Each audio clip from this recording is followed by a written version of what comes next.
Are you ready to take a bite out of the competition? Are you looking for ideas to make your business better? Welcome to the Core Business Show with Tim Jacquet, sponsored by Apple Capital Group. At the core of every successful business, you'll find people making a difference. And with each episode of the Core Business Show, we talk with those people, examine those ideas, and explore the strategies that make them special. Now, the host of the Core Business Show, Tim Jacquet.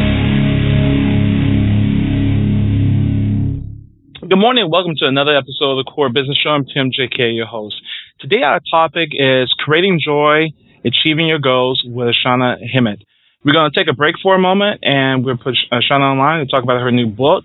You listen to the Core Business Show. We'll be back in 1 minute. You're listening to the Core Business Show, sponsored by Apple Capital Group. Apple Capital Group in Jacksonville, Florida, is a commercial lender that specializes in asset-based loans, equipment leasing and financing, invoice financing, commercial real estate loans, and asset-based financing in the U.S. and Canada. Apple Capital Group is a direct lender that lends on their private equity investment portfolio. 90% of most loans are decided within 2 hours, and vendor funding within 24 hours after documents are completed, with a one-page application. No slow no's, just a quick decision and a fast yes. To get more information about lending from Apple Capital Group, call 866-611-7457. That's 866-611-7457 to speak with one of our loan specialists. Or visit us right now at applecapitalgroup.com. Welcome back to the Core. Once again, here's Tim Jacquet.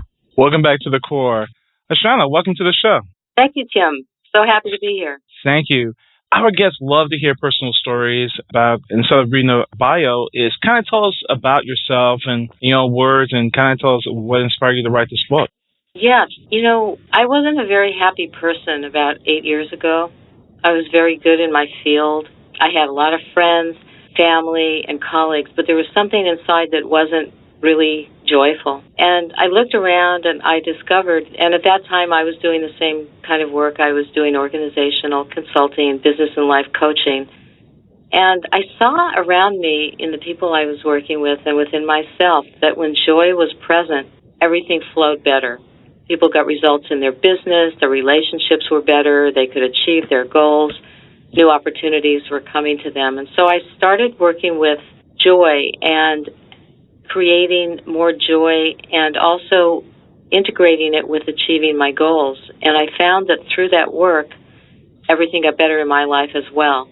And so I worked on this really within myself for about 6 years. And during that time, I wrote an ebook about joy, and now I'm rewriting that book.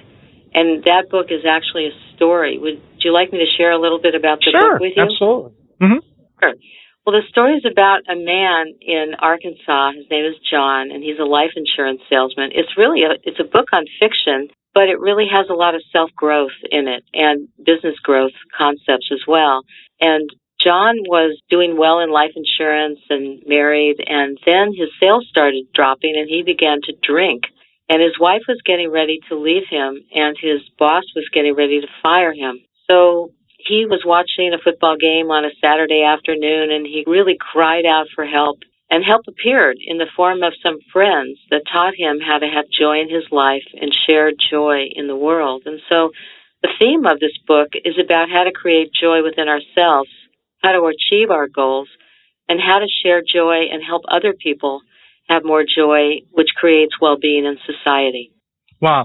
So going back in your career, and I know everyone have a turning point that joy is missing. I mean, they get to a certain point, they achieve what they need to achieve, and they kind of flatline. They don't get any better. Sometimes it gets worse. Sometimes they just stay the same. Is there a certain point, I think, doing your research of this particular book, is it something that's within that person, or is it something that maybe to deal with age or life, or, there's a word that when you become middle-aged, your 40s and 50s, that you kind of are considered the sandwich. You have your kids at one sense are growing, or they're now adults, and you're taking care of your parents, so you're taking care of two forces.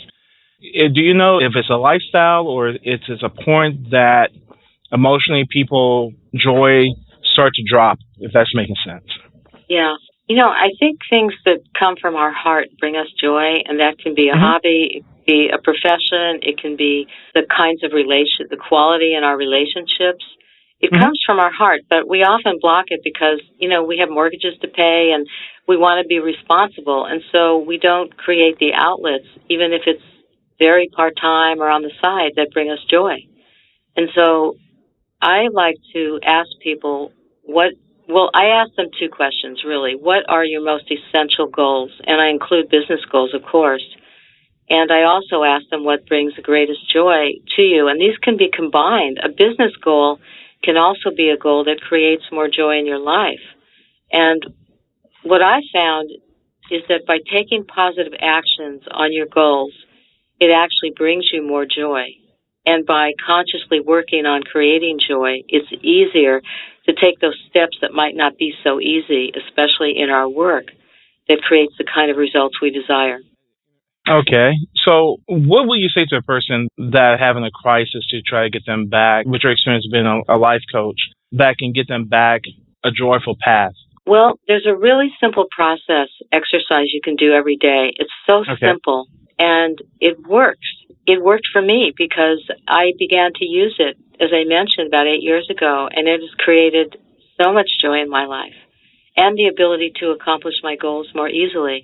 And that's that every day I took one action to create joy in my life and one action to help other people have more joy. And the way I start this, when I talk to people about doing this, is I suggest that they look at their life, the areas of their life. And there's a lot of coaches that use them. Maybe you've heard of this, Tim. It's called the Life Wheel. Yeah, it's very commonly used in coaching. I actually changed it a bit where I have 5 areas of life rather than 8. And they are money, relationships, career, personal growth, and spirituality. And if you look at those 5 areas and you create really a goal for each of them, and then you look at one area that you want to really work on in depth, and you take that one. If you want, we could just do it, right? You want to do it with me right now? We could just do it? Okay. Can I ask you the question? Sure. Okay. Out of those 5 areas, I can repeat them, what would be one area of life that you'd like to focus on? Repeat and that would be career, relationships, money. Oh, sorry, there's one more. Career, relationships, money, health, personal growth, and spirituality. I would say probably relationships. Okay.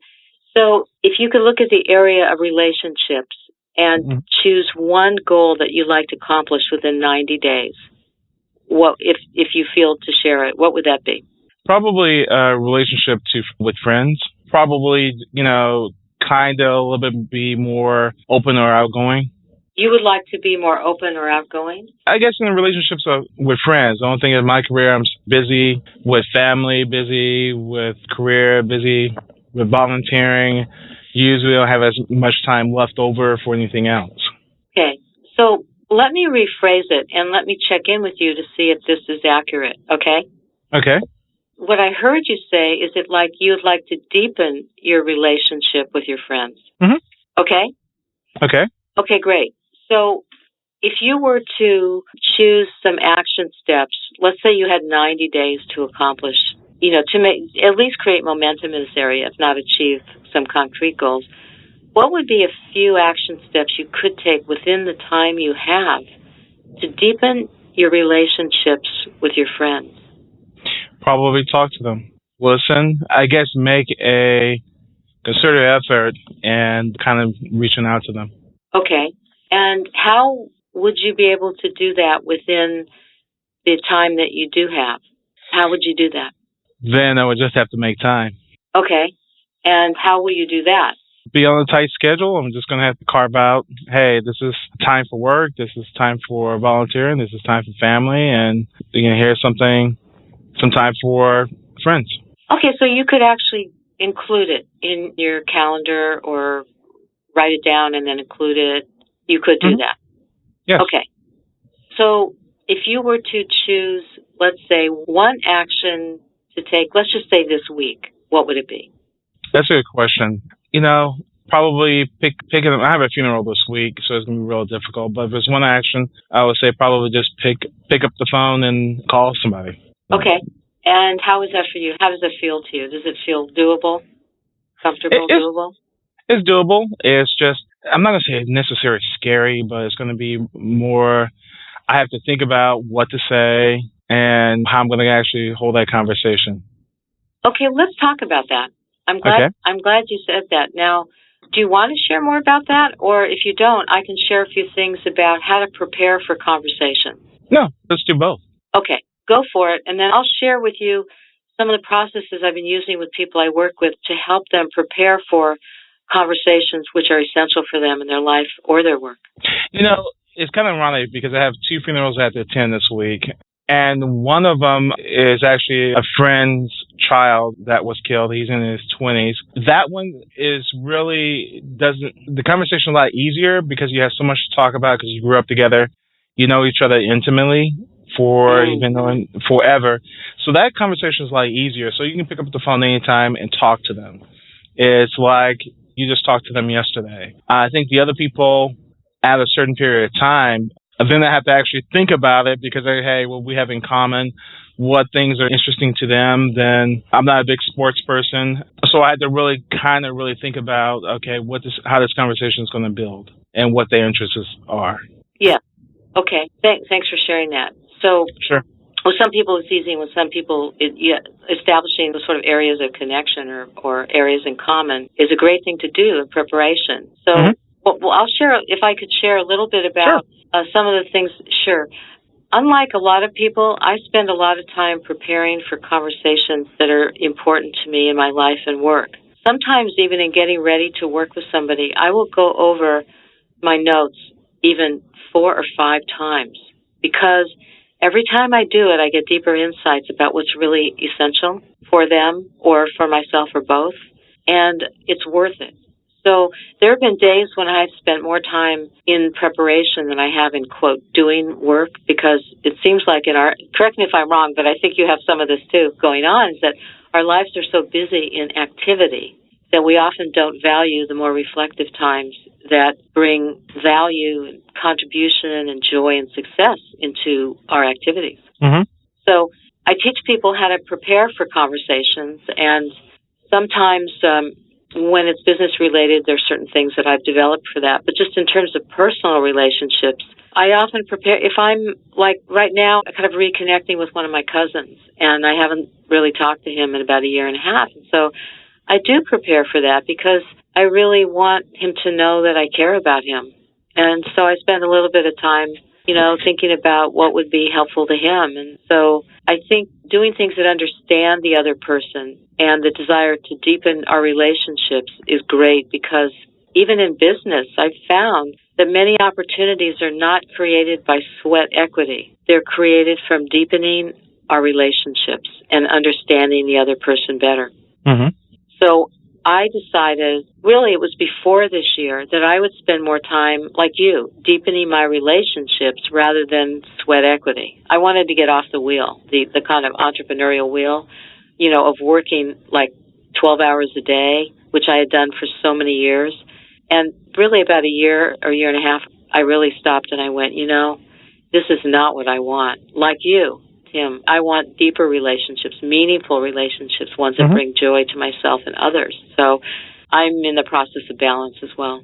And my work is a lot about that, because there's ways to create synergy, even in creating income, where we don't have to work as hard.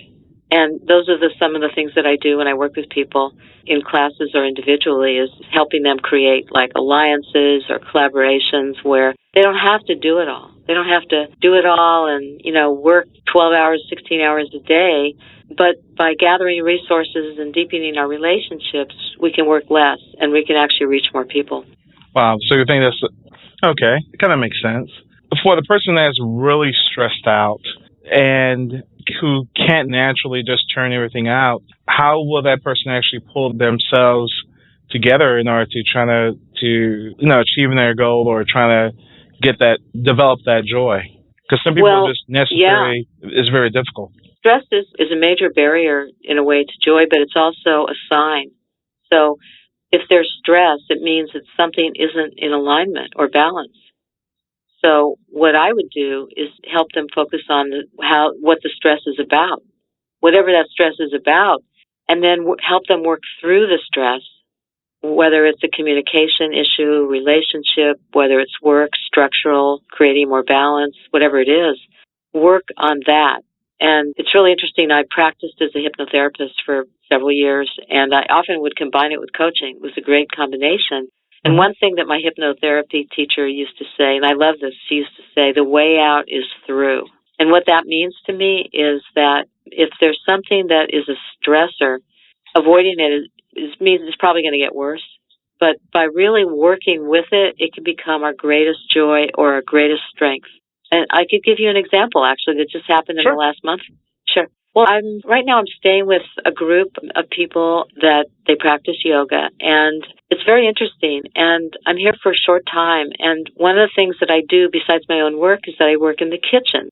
The meals here are like amazing. People often come here for retreats and for yoga and things like that. And I started working in the kitchen, and I had hurt my hand, and so I wasn't as proficient as usual because I was doing everything with one hand, and everybody around me was really fast and proficient. And it wasn't easy. It wasn't an easy situation for me, but I worked through it. I just focused on doing a really good job every day and being in good relationship with everybody because we were working together. And it's become a strength in a kind of way where I just desire to keep growing and stretching and getting better and, being a good team member. And it really showed me that by working on our weaknesses or what we think are our weaknesses, we can turn them into strengths and sources of joy because I find so much joy in the kitchen, baking cookies and things like that. It's great. It's really a joy to be in the kitchen. Is it a lot easier when you're actually with a community? Because you can build relationships a lot easier in amongst of community. But I do have one question right here that just popped up. How do you actually repair those relationships when something bad happens that they don't really agree? It's a great question and really essential because like so many people, my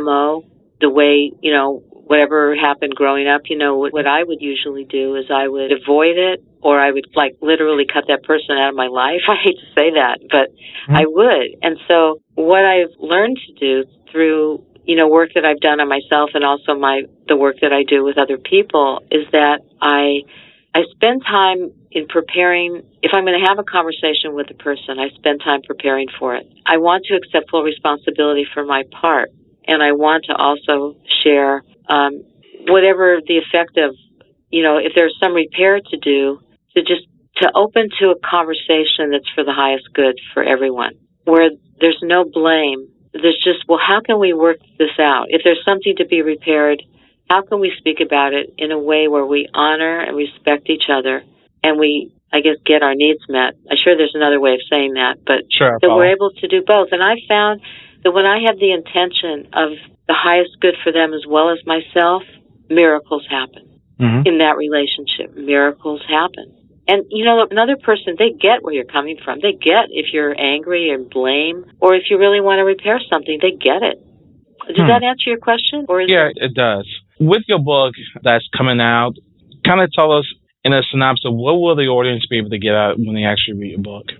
Yeah. The book talks about creating joy through self-healing, healing our feelings and emotions in the first part. And then it talks about how can we use our creativity, our skills, and our talents to help other people create joy in their life. And the last part talks about creating joy in society. And so the second part is the one that I think I'd like to address even more, and that is that, again, we all want to live in joy, and I believe we all want to really help others have more joy. What we often don't know how to do is translate our skills and gifts into ways that bring income. And so that middle part is the part that I have a little exercise I'd actually like to share with the audience, just to ask them a few questions about that. Sure. And that's in the book. Okay, so if you have a talent or skill that, is on the side burner because you're doing other things to pay the rent or whatever, you don't know how to monetize it, perhaps this is a way to begin thinking about that. And so there's three questions. One is, what personal qualities and skills would you like to use to help other people? So I'll read that over again. What personal qualities and skills would you like to use to help other people? And that can include a product or service that you want to create as well. The second question is, what resources do you desire and require to do this? What resources do you desire and require to do this? And that can be more training, more free time, creating partnerships, anything that would bring more resources to you. And the third is, what action steps will you take and when? What action steps will you take and when? And I want to speak to the income part because it's often missing. Mm-hmm. I've spent about 7 years working with people that are my clients in helping them develop additional avenues for income based on their skills and their abilities and their profession. And is it okay to talk about the teleseminar now? Is that all right? Yeah, just go ahead. We have like a minute and a half, but just go ahead and talk about the teleseminar. Okay, well, I've created a teleseminar to help people with all the things we've been talking about today, including how to monetize something you really love to do. Mm-hmm. And that's beginning on February 23rd. Is this like the end in an hour, in a minute and a half, or is there more? Yeah, we have about like 2 minutes total. Go ahead. Okay. Well then, so I'll just say, if you're interested in creating joy in your life and in society and developing more ways to create income from the work you would like to do or that you're already doing and would like to refine some things, offering a 6-week teleseminar starting on February 23rd. And if you're interested, you could email or call me. And my phone number is 480-353-7312, 480-353-7312, or you can email at oshanaben@yahoo.com. O-S as in Sam, H-A-N-A, B as in boy, E-N, @yahoo.com. Okay. So I'll just repeat my number one more time, 480-353-7312. And just say that the missing part is, how do I monetize it? How do I monetize what I love to do? There are a lot of ways to do this. And I encourage people that have something they really want to bring forth and share it with more people to find ways where they can receive income, because it's often a lot easier. Perfect. I really appreciate you coming on the show. And repeat that address again, the webinar, the date? Okay, sure. It starts 6 weeks, Monday, February 23rd. It's in the evenings. It's at a good time, both for West Coast and East Coast. Mm-hmm. And if you're interested, I can share more on the phone or through email with you. And it'll be a way to really address all the things we talked about, including empowering communication as well, in depth, with the support of a group. Great. Thank you. I really appreciate you coming on the program. Thank you. I really enjoyed being here, too. I appreciate the work you're doing very much. Thank you again. Take care. You too. Bye for now. Bye. You're listening to The Core Business Show. I'm Tim Jacquet, your host. You can download this episode on iTunes or Blog Talk Radio or on your local station. Everybody take care. Have a great day. Thank you for listening. Thank you for listening to The Core Business Show with Tim Jacquet. For more information about equipment financing and asset-based loans, visit our website, applecapitalgroup.com. That's applecapitalgroup.com. Or call us at 866-611-7457. We hope you'll join us for our next episode. And remember, you can always get to the core via iTunes. You'll find all our previous episodes there. And thanks again for listening to The Core Business Show with Tim Jacquet.